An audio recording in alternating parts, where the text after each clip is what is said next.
Орашей Хасангарш балханан нұрузан шташаш задайна фалапын катыр дуын юаж задай хиштартын.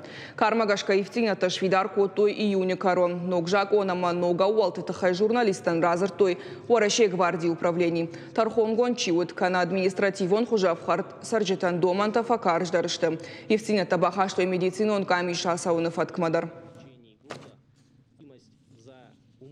С 1 марта этого года вступил в силу новый порядок прохождения медицинского освидетельствования гражданами на предмет отсутствия противопоказаний к владению оружием. То есть, если раньше гражданин мог пройти это медосвидетельствование и в частной клинике, то с марта этого года медицинское освидетельствование возможно проходить только в медицинских учреждениях государственной либо муниципальной системы здравоохранения.